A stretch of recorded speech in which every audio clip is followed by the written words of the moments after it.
Please take your seats quickly, ladies and gentlemen. Thank you. Hello, ladies and gentlemen. Welcome to Tennis Weekly with Joel, Kim and Chris. On today's French Open semi-finals catch-up, Carlos Alcaraz outlasts Jannik-Sinner in a 5-set thriller. Alexander Zverev overcomes an unwell Casper Ruud. And Iga Swiatek takes on Jasmine Paolini for her 4th French crown.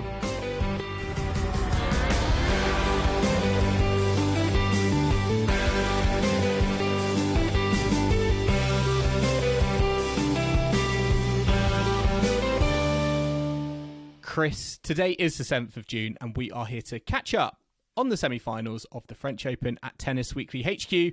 The singles finals are set in Paris with Iga Swiatek versus Jasmine Paolini and Carlos Alcaraz versus Alexander Zverev. We're going to be taking a look at all the semi-finals action on this episode, which includes, amongst other things, tears, sickness and court cases. But enough for that for now. We'll get into that in a bit. Chris, we have our finalists, our 4 finalists, a Pole, an Italian, a Spaniard and a German, a very distinctive European feel. And with the Euros in the football just around the corner, I feel like it's nice to see that it's also filtering through into the tennis arena. I'm not sure we want to bring up the Euros, do we, Joel?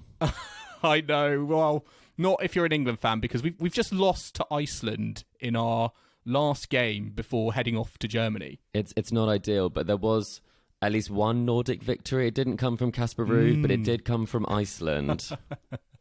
Yes, exactly. I mean, every silver cloud, every silver lining. Yeah, Iceland, they just seem to be England's bogey team in football, because I remember quite a few years ago they beat us in the Euros proper.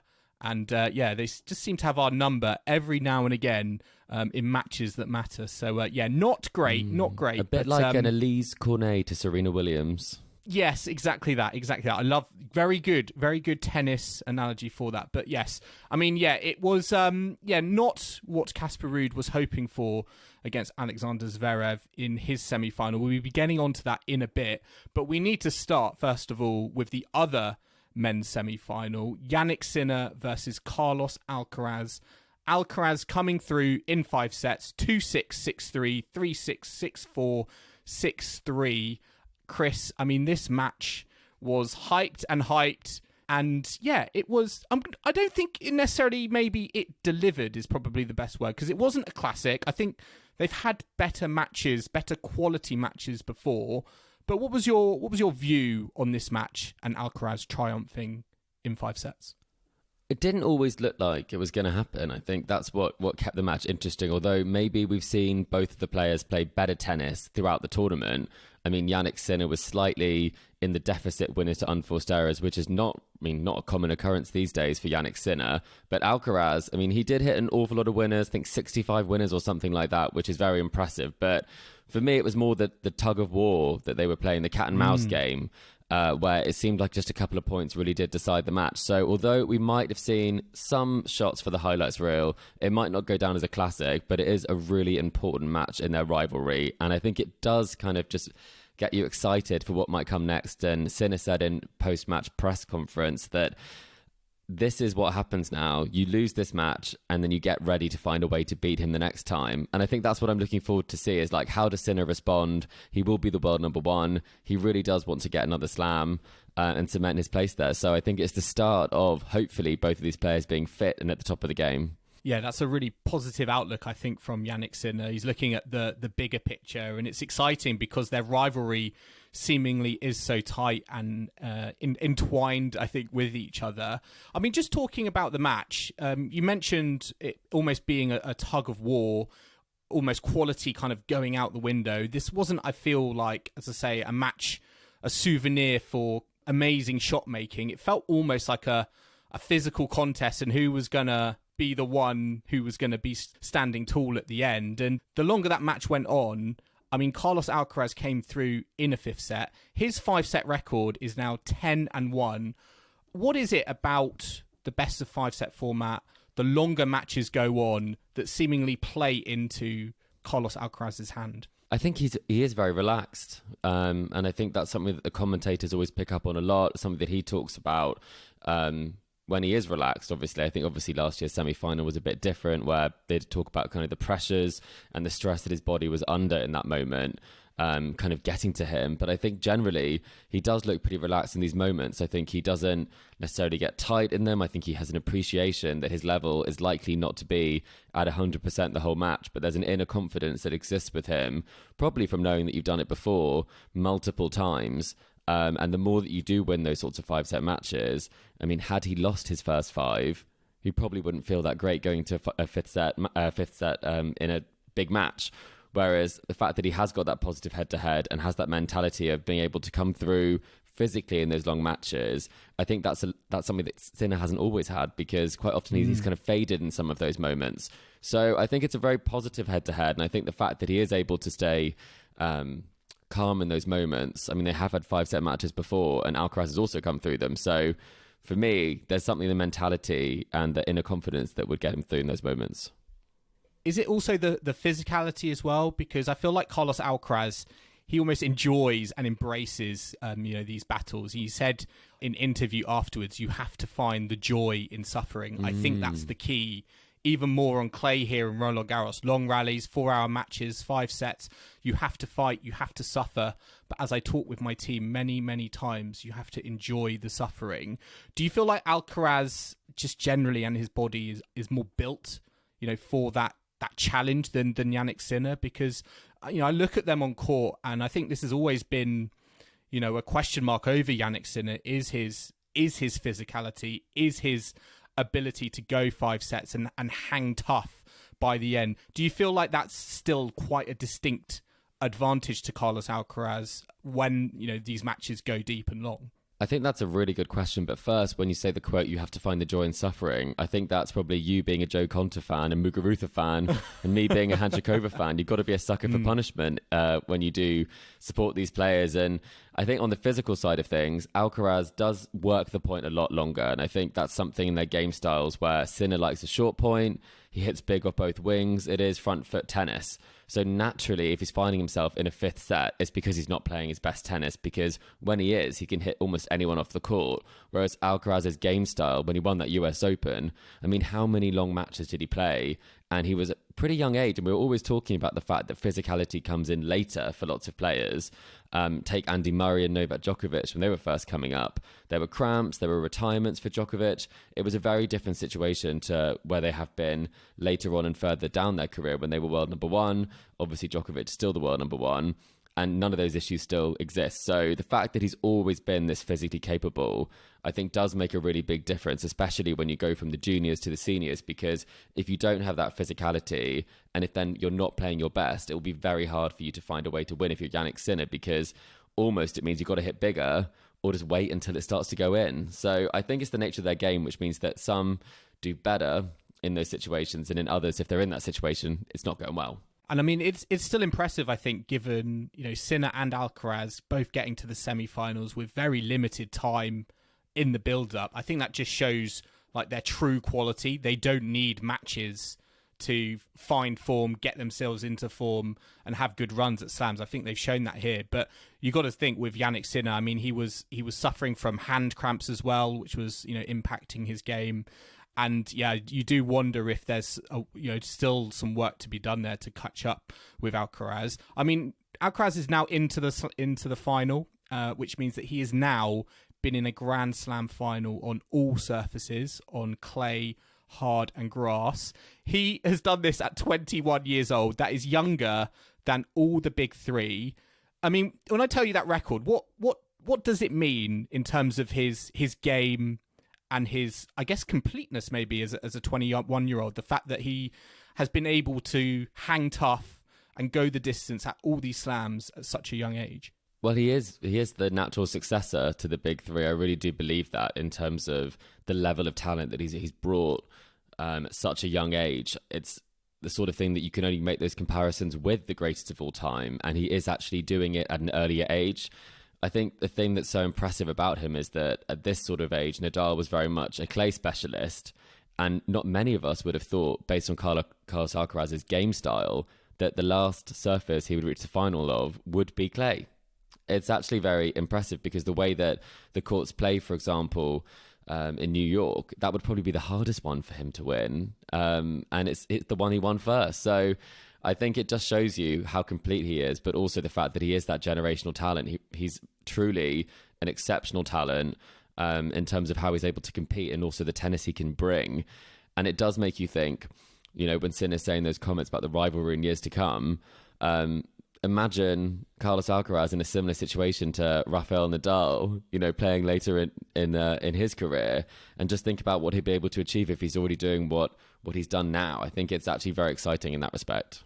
Definitely. It's it's funny. I think, you know, when we were seeing kind of Carlos Alcaraz develop, you know, on the tour, you know, there was obviously lots of hype around him being the next Rafa, but actually there are some ways you can look at his, you know, record at Grand Slams, and actually it's better than Rafa. You know, he's got to different surface Grand Slam finals at a younger age, and you know, it just shows, I think, his tennis IQ and his tennis brain just shows that how he can work on all the different court surfaces, which, you know, for example, Rafael Nadal on a grass court, that took time for him, I think, to figure out in terms of what was working and what wasn't.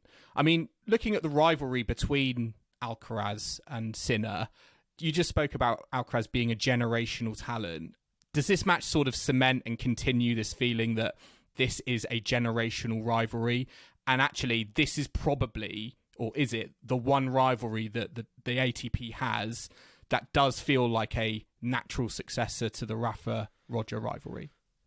I think it really does. And I think we probably have to, in some way, apologise to those people that we made the Wimbledon poster that we sort of criticised at the time with Sinner and Alcaraz at the front. And now if you were to do that again, I mean, obviously we changed some of the orders in terms of where the Williams sisters were and some of the other very big female rivalries that existed. But they are very much the future of tennis in that respect. And I think it's this wonderful time where you get to see them play and compete in this way and see, you know, whoever won this would have been the favourite for the final. So they're playing for something really big on the line, but at the same time, they are great friends. They already have that camaraderie in a way that Roger and Rafa didn't always have from the start, I don't think. So I think in some ways it's almost 2.0, because I do think that they're able to leave it all on the court. I think that they're also able to then, you know, keep it very pleasant off the court. I think they're very mature. It's almost like they've learnt from the model that they witnessed on the tour themselves of Rafa and Roger from playing them. Yeah, I feel like there's kind of a natural succession going on and they've sort of jumped into it. I mean, it's quite interesting talking about the rivalry situation, because I guess is there a worry from the ATP side of just kind of men's tennis that is there a dependency on this rivalry to kind of, you know, succeed and continue to generate massive hype and awareness in men's tennis, whereas arguably on the WTA side, I don't feel like we're hanging our hat on just one rivalry. I mean, yes, we're excited about, I guess, Swiatek versus Sabalenka and that rivalry, but there's lots of different, I feel, combinations at play that feels in stark contrast, I think, to this sort of one rivalry we've got going on the ATP side. Absolutely. I think that the ATP really did need Carlos Alcaraz to come through. They needed someone sensational to come through and then back it up and stay at the top. I think that's something we see on the women's side, where quite often you might get a one slam winner, for example, and they don't back it up. In the case that there have been a lot of physical issues for Emma Raducanu, that wasn't the story that maybe the WTA would have hoped it would have been, pushing on. Whereas Carlos Alcaraz is someone who sells out big crowds. He really does. And the way he plays is so exciting. And then you add in Sinner living up to his potential, where he's come on leaps and bounds since last year's French Open. And it just makes for a hugely entertaining match, because Sinner's going to be hitting big off both wings. And then there's got the shot making of Alcaraz. And if we can get a match where they're both playing at their peak at the same time, which I'm not sure we did this time. Don't know what you think. It didn't quite match up. We got like 15 minutes of it. And I'm savoring. I think, you know, we were able to recognize that because, as I say, we didn't really have that, I feel, for to be honest, the majority of the match. But when it did happen, we sort of got an insight, I think, into the magic that they can, and we know they can create on a tennis court. Yeah, I really believe that's the case. And I think probably with this one, because now it's almost, as I said, it's almost whoever won this one is the favourite for the final. There's almost more in people's heads. And the number one factor I was going to ask you about, Jannik Sinner knows he'll be number one. Yeah. He's now playing knowing he'll be number one, but he's also playing knowing that if he doesn't win this, there might be someone else on the tour who has 2 slams, which is quite an interesting way of looking at it, because having such a successful start to the year and end of last year, it doesn't necessarily matter what your success is on the tour. what matters is what you do in the big matches. I still wonder if becoming world number one, or all the talk about being set to become world number one, came at the wrong time for Jannik Sinner going into this match against Carlos Alcaraz, and whether that had, a pressure and an impact on him. I mean, interestingly, he did start, really, really well, and we were sort of wondering, when's Carlos Alcaraz going to find his game? I mean, Sinner was a set-up.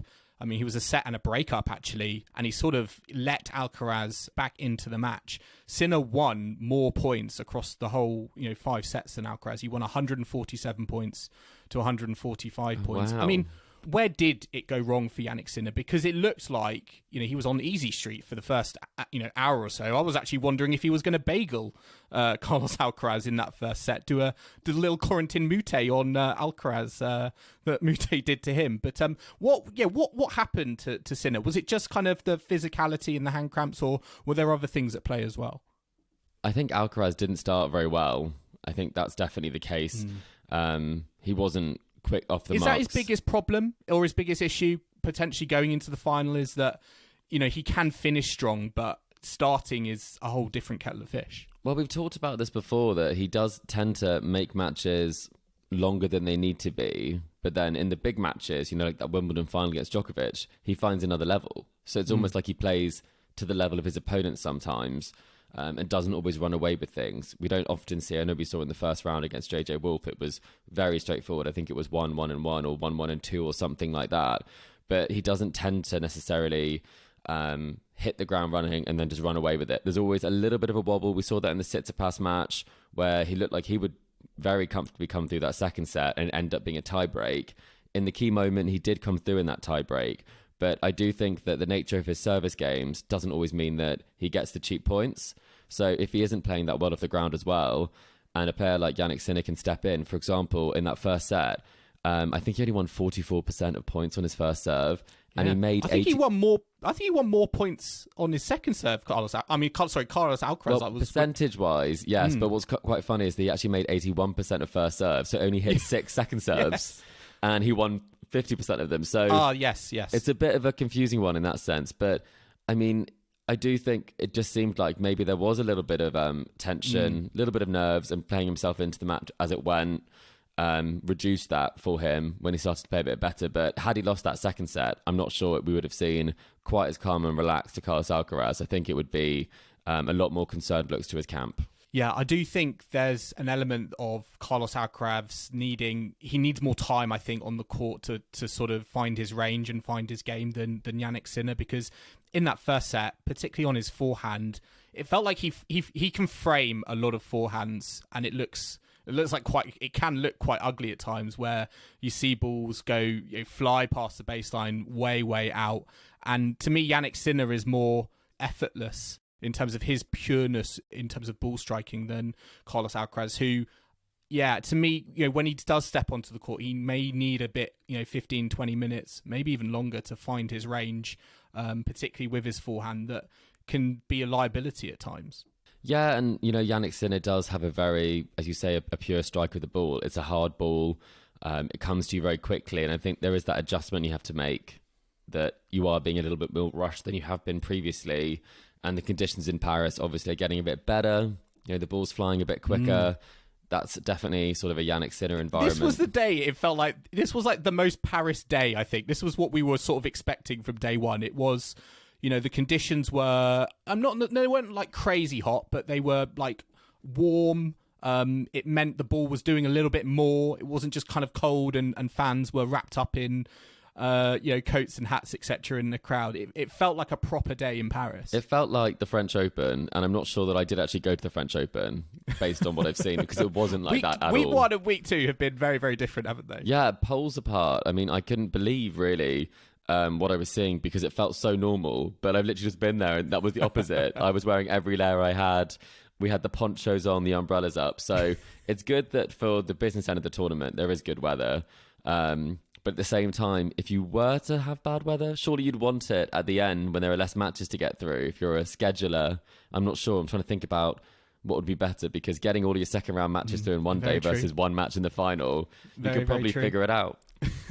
Well, I mean, it feels like tennis is in very good hands with the Sinner Alcaraz rivalry kicking on. Carlos Alcaraz coming through this time, and he will face Alexander Zverev in the final. Now, Chris, Alexander Zverev, he's had quite a day today, hasn't he? Both on and off the court. We're going to talk about what happened on the court against Casper Ruud in a sec. But first of all, we've got to talk about what's happened off the court. In a different court. In a different court, in a different country.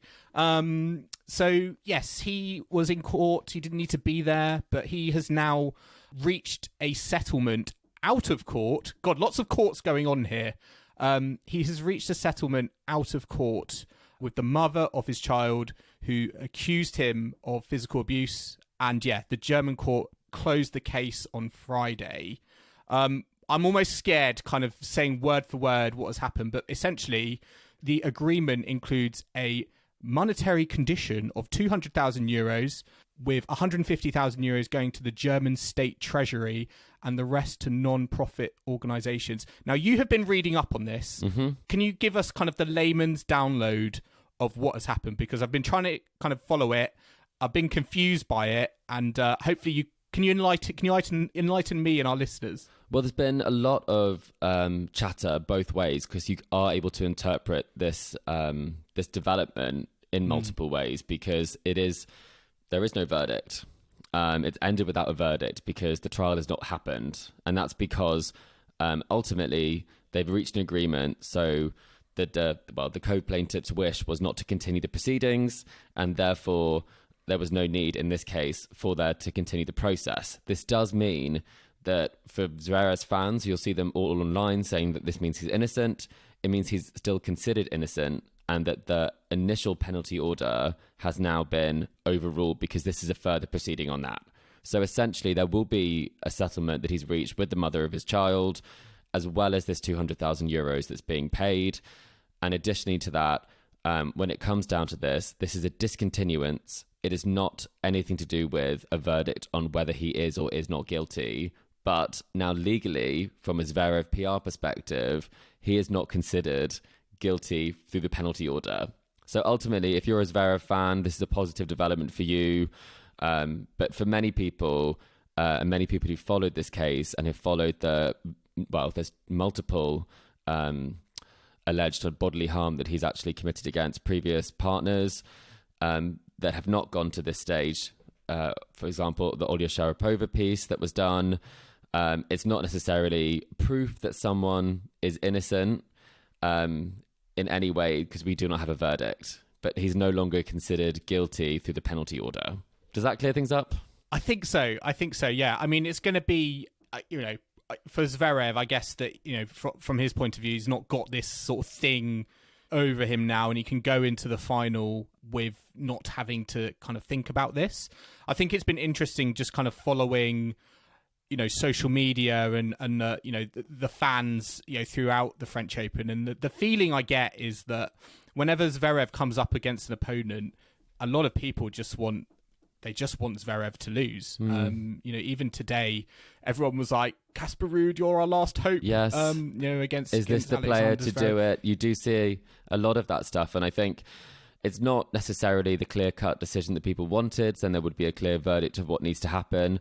I think if you're the ATP, if you're an organizer, if you're a sponsor, this is a very good verdict for you because it therefore means that you don't have to answer any questions about your continued involvement or Zverev's continued involvement on the tour. I do think that there will be questions that are still asked, and it's a very complicated case with, they do share a child when Zverev is not in that child's life, and you do think that maybe custody and agreements and all sorts might be happening behind the scenes. So I think at this point, we have to draw a line. I think, me personally, I do choose to believe that when it comes to the evidence that's been presented in multiple articles previously and what's been reported, that there is no smoke without fire. But in terms of what we will be talking about, we'll be dealing with the facts, and the facts are that he can continue as normal. You say you're going to draw a line, but do you think fans will be drawing a line? Do you think fans are still going to remember this, even though we've not really had a sort of clear-cut definitive result either way? Do you think fans are still going to remember this and, continually, the next Grand Slam, everyone's going to be kind of like, oh, I hope Zverev loses to their opponent round 1, round 2, round 3, etc.? I think he the way that he behaves generally, the way that he's treated this trial, the way that he talks about the proceedings, I imagine he will come out and be very vitriolic in this as well. He always said that, you know, that this was almost anyone who had a brain knew what was going on, which I do think when you are talking about it in that way, and this is the mother of your child, that's not a great way to communicate. We've seen angry outbursts from him on court. I think there are plenty of reasons not to be a Zverev fan. If you choose to look for them, they're not hard to find. I think in terms of what might happen in the coming days, if he wins the French Open, I do think that this will be a distant memory because people will be very much jumping on the positive riding of the wave that will come and the endorsements. I mean, the crowds, it doesn't feel like the general crowds on TV have really booed him or no one is aware. Channeled. Yeah, exactly. Yeah, no one is aware. Is it more of a case of like, we're aware of this because we're diehard tennis fans, but the general audiences at Grand Slams, are they going to be noticing this, or are they just going to be looking at Alexander Zverev on the tennis court and being like, man, he's a very good tennis player? I think that's probably how most people work that do come to the tennis. I think we know that at Wimbledon, I know people who have seen him and loved watching him play. They would have no idea because they don't follow the tour or the news that's attached to the tour. And at the end of the day, I mean, if they play a great game of tennis, you may not agree or disagree with all sorts of views that people may have or things that people have done previously, but people are there to be entertained and watch the matches. So I think people will move on from it. And when you say kind of we'll draw a line there, I think we'll draw a line in terms of what we'll talk about it, what we'll comment on it. But I mean, I'm never going to be a Zverev fan. Well, all I will say is he is guilty for me at the ball toss. I don't know if you saw this. There was a clip on social media. His ball toss against Alex de Minaur has become under big scrutiny over the last 24 hours. Here's a reason you can dislike him if you like, listeners. What do you make of it? What do you make of that very quickly? Is that like... Because he said one thing, yes, so picked it up, and then sort of changed his mind, and it looked like he conned Alex de Minaur. It was very smoothly done. People are either he's a cool, calculated, manipulative individual, or he just forgot what he said. But, I mean, the umpire surely should remember what was said, and he could be like, Sasha, you didn't say heads, you said tails. But essentially, listeners, what happened was he scored one thing, it wasn't what he wanted, then he said he called the opposite, so that he actually got to choose whether he served first or chose to return, which is actually quite a big advantage in some situations, and people do have preferences. So for me, I'm so confused. I'm so conflicted. What do I think? Because I he feel was like so you confident in it. I think he must have forgotten. You can think something and say something different. I think we can all appreciate that. So maybe can sort of give him the benefit of the doubt. What I would say is if we were in that situation, Joel, I think we'd always go for the same thing. I'd always say tails or I'd always say heads. Right? Or would you mix it up? Yeah. Oh, I don't know. You'd be spontaneous, I can tell. I'd just mix it up. Yeah. I'd just mix it up. I think I'd be a creature of habit. Yeah. Maybe the umpire should have done better. But I mean, again, the umpire is probably thinking, nothing can go wrong here. It's a coin toss. It was odd. It was a strange one for sure. But I mean, just quickly talking about the match between Zverev and Ruud. I mean, Zverev won in 4 sets. It was 2-6, 6-2, 6-4, 6-2. I mean, the story of this match really was that Casper Ruud wasn't feeling very well. He looked like he was going to retire at one point. A few points, to be honest. I don't know what was happening there. Sort of a similar situation, I guess, to Arina Sabalenka in her semi-final. But was this a case of just Zverev needing to just play at a level that was better than Ruud and just sort of get the job done? Yeah, and as soon as he realised, I think that Casper was very obviously unwell. I mean, he was in a very similar way, sort of breathing very heavily, doubled over at the change of ends. He was finding it very hard to push off. And he started to look quite pale. I mean, he really did not look well at all. And I believe that he did his best to fight out there on the court. But ultimately, it was a case that you've just got to beat the player in front of you and what they can deliver on the day. And I think Zverev did keep a level head in the sense that he was celebrating as though he was playing against someone who was physically there. He didn't drop his focus at all in that way. But in true sort of Zverev fashion, he does leave a little bit of a door open. And I think it was in that third set, there was a chance to break back for Casper. And I think that when someone is actually clearly not doing that well, maybe take a few miles per hour off your serve, push them out wide a bit more and play a little bit more tactically, But I think at the same time, if you then do play more tactically, you are shifting how you're playing, and then you might end up missing shots or kind of going off the board as well. So I understand that, but I do think that whoever he's playing against, and against Alcaraz in the final, there will be those moments where he does let you back in. Even with such a great serve, you will have opportunities. He might win, 90% of points on his first serve, but those 10% tend to fall in the same game and will give you a chance. So I think he did enough. I'm very sort of sad for Casper in this situation. I saw his the clip of his sisters with their fingers crossed. They looked very, very worried, and I think it was clear going into the match that everyone in the camp knew he wasn't well, and I think that's probably why he went so big early in the match. I mean, he went off the court, and the sort of camera followed him, and they were sort of showing this door that was slightly open, and I was like, cameraman, don't go any further, because I was like wondering if he was going to be throwing up inside. Well, you did say at one point, if you throw up in a bin, you do end up winning a slam. Was he trying to channel the Jannik Sinner vom in bin moment? Yeah.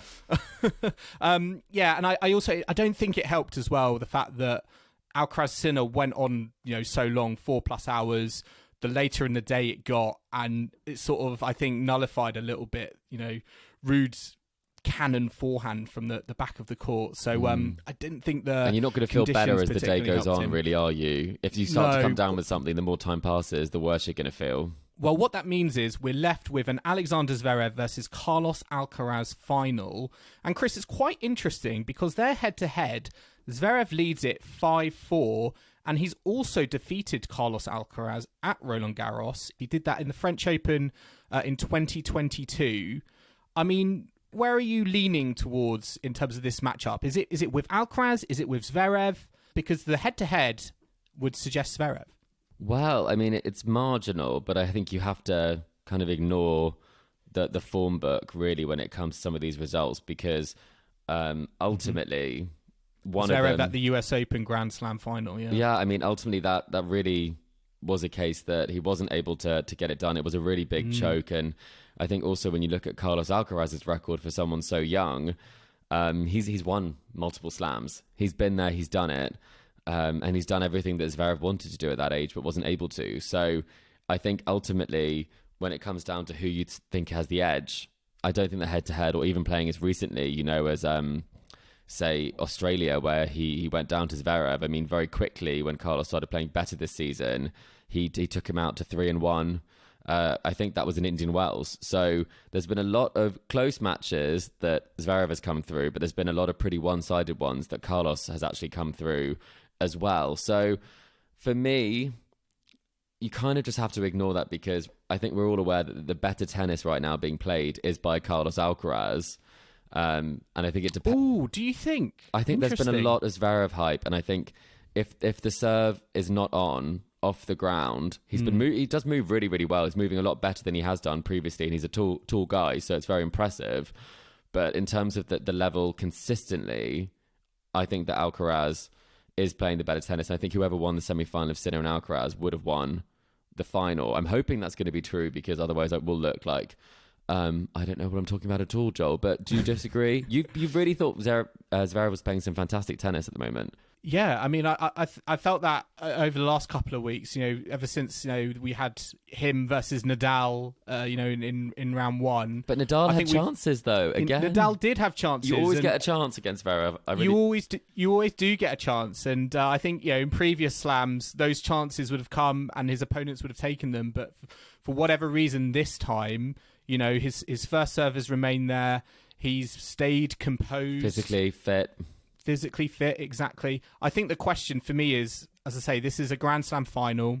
I go back to possibly one of the worst Grand Slam finals in recent memory. That US Open. Yeah, against Dominic Thiem. I still remember messaging Kim whilst this was going on and being like, when will it end? When will it end? How many pairs of shoes did Dominic Thiem swap for? I was like, this is just madness. I mean, this was I feel like the era of Zverev, double faults, the yips, etc. Do you feel like, is there a worry those could come back on a grand stage, or do you think that, those have been sorted for good now and he'll feel a lot better with himself, and more composed going onto the court than say in that US Open men's final? Well, we see it a lot with him, that even though he does have that great serve and the serve is now working very well for him, if you take a look at the numbers, we spoke about this a few weeks ago in Rome, where all the numbers were in his favour. I mean, 80% of first serve, 95% of points won on first serve. And he almost... It's like Ivo Karlovic. It is, isn't it? But then he almost went, to a tiebreak against Jarry. So if you can control your side of the court, I think you will be able to kind of make the matches closer, because off the ground, sometimes, as you say, like he can get the yips a bit, and he can miss a forehand he might not have meant to, but he should have made. I saw a volley he missed. It was an absolute sitter that went outside the doubles line, and that was on break point. So there is this sense of not taking his chances, but I do think when you do have that second chance, there is also the possibility that he genuinely will play the aggressive tennis that he needs to, because he does not want long points against Carlos Alcaraz. He wants big serves, he wants to follow shots in, he wants to finish it at the net, and he wants to get it done quickly. And I think that if he is able to execute a game plan like that, then there's a real chance he could win. But I do think he has to really be aggressive. Okay. And at times I think he falls foul of, sometimes he comes off the pace of the ball and he lets the opponents actually get out of some sticky situations. Yeah, I agree. And I think that the start will also be crucial, particularly how Carlos Alcaraz started against Jannik Sinner. I don't think he can afford to do that against Zverev and let him kind of get on top and dominate early on. So I think I'm going to be watching that as well. It's time for some predictions. Ooh, I think I've kind of already made it clear, haven't I? But well, I'm going to ask you, I want name and number of sets they're going to win in. I'm going to stick with Alcaraz, but I do think that Zverev might get a set. I'm going to say Alcaraz in 4. Ooh, okay. I think he might get the second set, potentially in a tie-break. I'm going to go Zverev in 4. Ooh, okay. Well, yeah. I think it's time. I think it's now both time. Be wrong. Yeah, well, I mean, we could be. I think it's to me, I think it's now time for Alexander Zverev to win his maiden Grand Slam title. So, yes, interesting. Split opinions. I wonder what Kim makes of this. So, we'll have to get her opinion as well. But we're going to take a quick break now. But do join us in the second half, where we'll be looking back on the women's semi-finals at Roland Garros, including Iga Swiatek reaching her 4th French Open final. So do not go anywhere.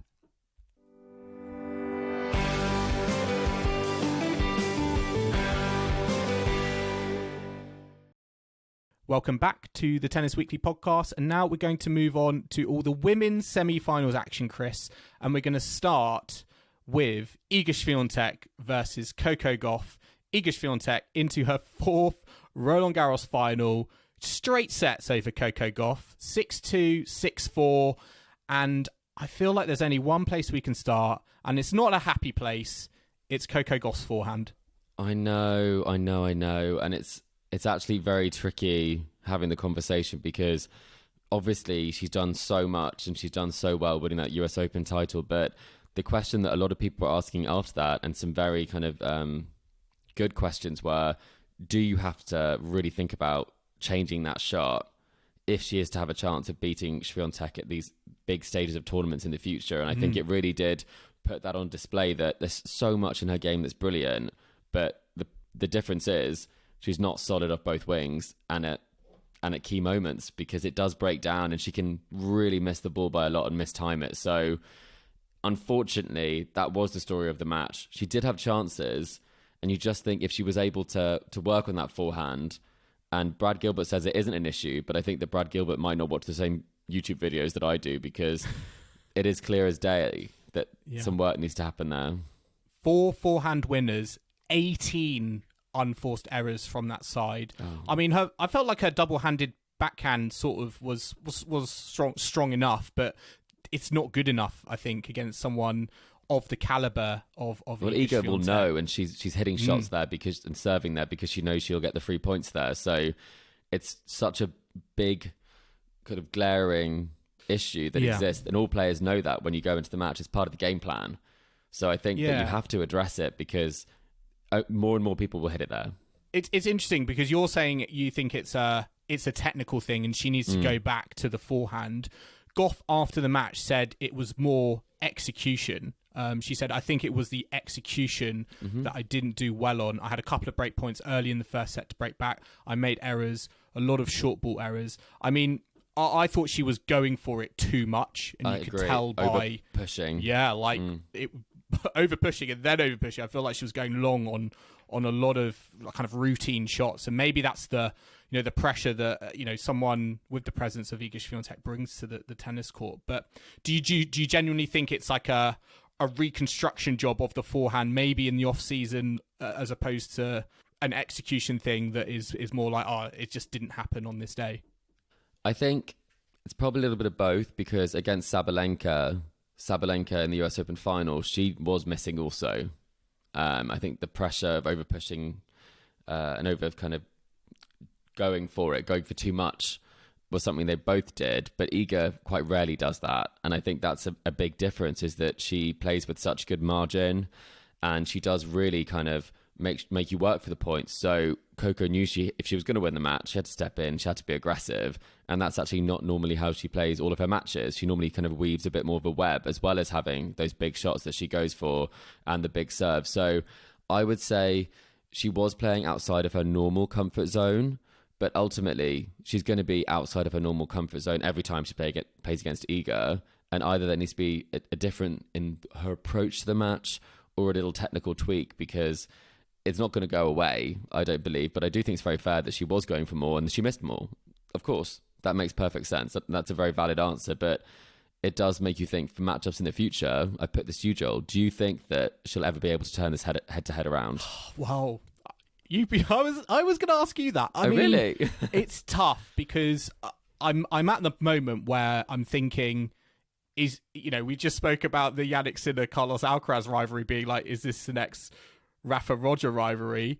I'm not going to lie. I'm wondering, is the Iga Swiatek Coco Gauff rivalry the next Serena Williams Maria Sharapova rivalry? Because it's so one-sided. I mean, Swiatek has now won 11 of 12 meetings, including all 10 sets they've played on clay, and all 6 they've played in Paris. So it's very, very kind of daunting and one-sided. And I do think when it is such a gap, and it's quite clear, I think, that whatever's going on at the moment isn't working. And I guess, I like the fact that, she tried something new. She she tried to hit bigger. She tried to kind of be more aggressive. And from that sense, yes, I guess execution on the day, that is a factor. But I think there's something more kind of rooted in this than just execution on the day. And you get to a point, I think, with how well you're playing, that yes, it can work against 95% of your opponents, but when it comes to those top champion level players like Iga Swiatek, you almost have to have your own bespoke strategy for them. And I just don't think Coco Gauff knows what that is at the moment. And it doesn't feel like it's been a test and learn situation, because it seemingly just kind of keeps on losing. So maybe that's where she needs to lean on Brad Gilbert a bit more, to be like, okay, what is that strategy I need to implement against Iga Swiatek? Play like Naomi is the only way, I think, is to just maybe absolutely speak to Naomi, hit the cover of the ball, which is what Coco tried to do, and she wasn't able to do. And I think when you look at that matchup between Sharapova and Serena, Sharapova gave Serena what she likes. Did she just accept it, do you think? Like there was no way that it was just a bad matchup and we just had to get on with it? I think with Sharapova, she knows that on her day she could really test her, and we saw some fantastic sets. We saw a fantastic tiebreak at Wimbledon. We saw a really good final in Australia where that was very competitive. I think that was 2015. But ultimately, if she had a better way of play, a better matchup against Serena, then she would be able to have won more slams. How many times they meet in finals? Quite a few times, really. But I think the difference is that Serena really liked the ball that she was being given by Sharapova. She liked a hard ball, and Sharapova was a very good mover for someone who was the height that she is and not a natural mover. But Serena's so good at redirecting power.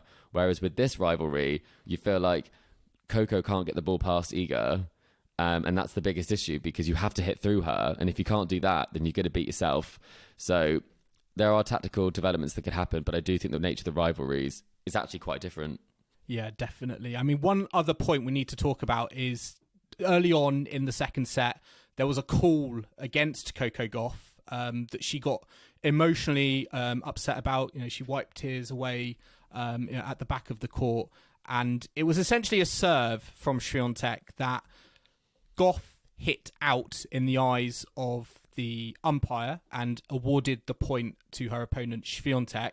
Gauff did not agree, had a bit of an argument with the umpire at the net, ultimately accepted the decision, but, as I say, looked visibly upset at the outcome. What did you make of this moment? Did you side with the umpire on this? I mean, Coco Gauff afterwards said that she thinks VAR should be brought into tennis because she was so passionate about not agreeing with what the outcome. And she'd she was rewatched served it by the again. umpire. She'd rewatched it afterwards when she went in for press. Well, so I think what happened that's not typical Coco Gauff behaviour. I feel like she's very good at sort of just getting on with things. But I also think that she's very good at standing up for what she thinks is right and what is fair. And I've never seen her at any point raise something that I don't think there is a case for. And there definitely is a case at that point should have been replayed. On first viewing, for our listeners that didn't see the point, it was about an Iga Swiatek serve and whether the serve was in or out or whether the call affected the shot. So it wasn't whether Coco hit it in or out. It was whether she actually was affected by the call. So I watched it the first time and thought this is a very bad call by the umpire. And then I watched it back and her contact point was actually after, was before the call came. But then what Coco, I disagree. No, but that's a fact. But what Coco was saying was that the stroke, if you hear the out call, you don't finish your shot. So that's what she was saying. So it is actually, it's such a hard thing to call because could Coco get a racket on it? Yes. Did she? Yes. But did the call affect her stroke? It didn't affect the contact, but she didn't finish the shot is what she said. So I think it's a very tough one to call. And I do think that Iga thought that it was her point. I think it kind of did make sense. So I think it's pretty marginal on this one. But if I was in Coco's situation, I also would feel hard done by. But ultimately, the rule is if she thought it affected the shot and the umpire said it didn't. So I personally think the umpire didn't make a bad call, but I do think that Coco has every right to feel like she could have made that ball. Yeah, I think, for me, personally, I side with Coco, but I agree that, with marginal calls, I think, we need to give... The umpire was decisive, though, at least, though. She was, the umpire was decisive.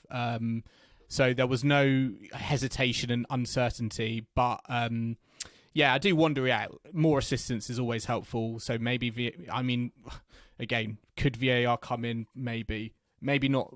Get rid of head cams, get in VAR, maybe. Yeah, I think, honestly, if you have the technology, it seems strange because I know. From watching it the first time, I had a different opinion to when I watched it in slow-mo. So ultimately, why would that not benefit an umpire? If you're going to review a line call on Hawkeye or whatever, why not also do it here? So Coco is right. It's bad in 2024 that we're making calls that players wouldn't be happy with when you have the technology to look at it. And Chris, just on Iga Swiatek, how good was this performance? I know we've sort of badmouthed Coco Gauff the last 10 minutes, saying that she needs to go back to the drawing board with her forehand. The rivalry is stacked against her. But is this just a case of Iga Swiatek stepping onto the court and being the better tennis player? I mean, she is the world number one, and I think we would never badmouth Coco Gauff. We are Coco Gauff fans who would like this rivalry to be taken to the next level, to make it truly competitive, because Coco cemented her spot in the top four. There's no doubt that she's, every time in Slam she's making semi-final, but Swiatek is winning so much now. And I think this was kind of testament to that she's really able to put you in difficult situations. I mean, she's bageling a top 5 player who's won a Slam in the last year. So, getting a 4-2, there's actually nothing too shabby about that, because she's wiped the floor with so many players this year and made it look so easy. So I think it's all very well, us saying Coco's got to change the forehand, but at the same time, you also then need Iga to be not playing 100%, because I'd say even against players who are playing 100% or above the level they've normally played, like Naomi or Sabalenka in that epic final, she still does find a way to win. Even if you do make the changes, she's got a mentality as well as the game that makes it so hard to beat her. Yeah, she's so ruthless, isn't she, on the tennis court, regardless of who her opponent is. And it's that sort of ice cold blood, I think, in her veins that just makes her such a formidable competitor. Yeah, focus, exactly. It just shows, I think, how impressive Naomi Osaka got to nearly defeating her. I mean, there's times when I wonder how close were we from Naomi Osaka maybe reaching a ladies singles final at the French Open. We've talked about Sharapova comparisons. Maybe Naomi's going to become like Sharapova, who said she was like a cow on ice, and then she won 2 Roland Garros titles. Yeah. But Naomi, I think, has moved on. I'm not sure I've moved on from that one, because Naomi's currently posting on TikTok about her coach Wim Fissette being stranded on a dinghy and sending people to go and there we go. Save him. So she's on a yacht, so she's fine and she's having a laugh and a joke. But I do think that maybe for Coco Gauff, there's a little bit more thought to be had, because Naomi could win that match. I'm not sure that Coco can right now. And Iga Swiatek will be playing Jasmine Paolini in the final. Paolini came through Mira Andreeva in her semi-final, 6-3, 6-1. Chris, Jasmine Paolini's having an incredible tournament. I mean, Italians at the French Open are having an incredible tournament, but Jasmine Paolini particularly, because she is in the ladies singles final and the ladies doubles final. What was the story of this match against Mira Andreeva? Because a lot of people had Andreeva as the favourite, and in some areas the clear favourite going into this matchup. I was a little bit surprised by that. I mean, I don't think that we've had a chance to see Andreeva really play her best tennis in some of the latter stages of this tournament. Sabalenka was, like with Casper Ruud, she was very sick. She was not well at all, and she was almost moving at half pace, and she still wasn't losing that match badly. She was very, very competitive. So I think we didn't actually know what level she was playing at, because she had to find a way to beat Sabalenka, but it wasn't necessarily play your best tennis to do it. It was very much a case of get over the line, and the maturity she showed was very impressive, but it's a completely different situation. Semi-final against someone who is physically capable, who isn't going to suddenly fade away or double over completely and collapse to the ground. So for me, going to this one, I said my heart was with Andreeva, but my head said I just really thought Paolini would do it. And I think the key to this was the fact that, I mean, she strutted out. She looked so confident, I think, on the tennis court, and relaxed, happy, in control. Everything I think, and Mira Andreeva wasn't. Yeah, especially when you aren't necessarily going out there and it's going as well as you'd like. I think everyone, you have the thing that Bianca Andreescu said that she did, was that she really did the visualization thing. She visualized it. And in your head, you might visualize going on there, hitting winners for fun. You don't actually see yourself missing a lot. And I think that's something which, when you're that young, it is quite hard to find ways of dealing with that. And I think that Paolini obviously has a lot of confidence. She's beaten players this year of a high ranking. She's won big titles coming into this, like Dubai. So there is a bit more confidence there. But she's also winning and having a great routine at Roland Garros, into the doubles final as well. You're playing every day. And I think we've seen that at the French Open really help people, continue as though this isn't the French Open semi-final, because if you look at the crowd, you might not feel like it was, because it was not very, very busy there for the French Open. So maybe just treating it like a normal match is the way to get through it. And Paolini just embraced the moment and defeated, the player in front of her without kind of getting too into the fact she's in the final. So maybe it's compartmentalize what you're doing is the secret, Joel. Yeah, definitely. And I think, she's had a fantastic tournament. I mean, she's the first Italian woman to reach a Grand Slam final since 2015. I think, correct me if I'm wrong, Chris, is that Flavia Pennetta? That would, who would that would be? It be? Or 2015. Was that the year that, Roberta Vinci. Oh, it was Flavia Pennetta, yeah, because... Was it Pennetta? Yeah, that was the year that Vinci took out Serena in the semi-finals when she was going for the Grand Slam, and it was an all-Italian. Yeah, it was an all-Italian... all-Italian final. So, exactly. I mean... Yeah, it's great. I mean, Italian tennis is in such a is in such a vibe at the moment. We've got 2 Italians in the men's doubles final, 1 in the women's singles final, Paolini and Irani Sinner in as the well. in the women's doubles final as well. So it's been an incredible run by them. Before we talk about that final, I mean, Andreeva, last few words on her. Is it just a matter of time do you feel, before we see her get to a Grand Slam final? And this was just kind of a learning curve experience, and taking that on board to go again in the future. What do you think is the big thing that she would take away from this loss? Probably that she wasn't necessarily happy with her performance, and then I think she'll think about what it was that she did. She's with a very experienced coach in Conchita Martinez, who really will help her with this. And obviously she's worked with some really big players in the game. She's worked with, for example, I think she's worked with Pliskova. She also worked with Muguruza, obviously.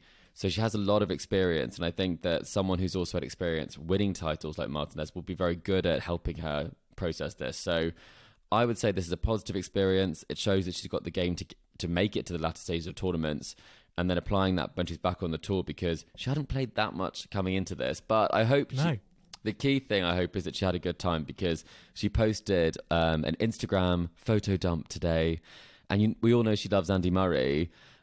She posted a selfie where she was in the canteen and he's behind her, and she tagged him. So, bless. Yeah, I forget just how young she is. That she is like almost still 17, in that phase of like I'm a fan here, just living my best life on a tour, but I'm also a professional tennis player. I know, but it's nice to see, and I think that you've seen these moments of her just kind of experience this for the first time, so that it is that good to get over that hurdle, so you won't be in a quarterfinal the next time, or in these situations again taking selfies of Andy Murray. I mean, looking forward to the final, Iga Swiatek versus Jasmine Paolini. Swiatek leads the head-to-head, probably no surprises here, 2-0. They did face each other at the 2022 US Open in the round of 128, so the first round. So a pretty big change-up going from round one in a Grand Slam to the final in a Grand Slam. That's, to be honest, what I love about some of the women's matches you do get in round one. What round are we in? Yeah, exactly. But I mean, is this? I mean, I have to ask this question because it's a tennis podcast, and is there any way Iga Swiatek is losing this final? I would have to really try and find a way or a reason to say anything other than Iga winning. I can't see it happening. I really can't. And she's so good in finals as well. And even when she has got into tight matches in finals, she does find a way to win. It's what happens. So I think it's very, very unlikely. The only thing I would say is that sometimes very unlikely things do happen. You know, we had the Schiavone win in 2010. Previously, she'd only made it to a quarterfinal. And in a very similar way to Paolini, that was a later stage of her career in many ways. And then she was able to have a magic run. You never know if someone is going to be so inspired by the situation, they can do something. But at the same time, I think, however inspired Paolini might be, I think Iga, an uninspired Iga, might also still be able to dispatch her. Yeah, that's, I think, the sort of worry you think for Paolini is that Swiatek doesn't necessarily even need to maybe play her best tennis, and maybe still also has enough for Paolini. But I'm sure Paolini's going to step onto the court. I just hope she steps out onto the court and enjoys the experience, because I think that's when, you know, she plays her best tennis. In the semi-final, she was relaxed, she was confident, she, you know, engaged with the crowd, and I think she should continue to do those things in the final and feel like she belongs here. Don't feel like the underdog. Because I think if she does that, that will play into Swiatek's hands and give her even more of an advantage, I think, than, you know, I feel like what a lot of fans are expecting. Well, I think if I was Paolini, I'd try and get the crowd involved, because we all know that Iga doesn't like any noises. That's true. Or any sort of crowd involvement. And I think that Paolini has that sort of character where it's impossible not to really like her, the way that she... It's the Italian style, isn't it? It is, and I just think that they're ready to cheer. We'll get a few forzas going. I really think they can get some of the support going, because I think she does need to be inspired, and I think that for Italians and for Italian players that we've seen previously, they've got to get caught up in that moment to really take it to the next level. So if I was her, I'd be signaling the crowd. I'd be really trying to put on a show, because I think with a little bit of extra help, in a similar way to Mukova, who knows what can happen. Very, very true. Very, very true. Well, prediction time. Iga Swiatek, Jasmine Paolini, name and how many sets? Well, I think I'm going to say the same as you. So I'm going to say Swiatek in 2. I don't think we're going to have a bagel, though. I don't think we will. That was going to be my next question, was how many games? I think we might get to like a 4, 6-4, 6-3, a 7-5, 6-2. Okay. I'm thinking probably 7 games lost, I think. What do you think? Okay. I'm going Swiatek in 2, and I think it's...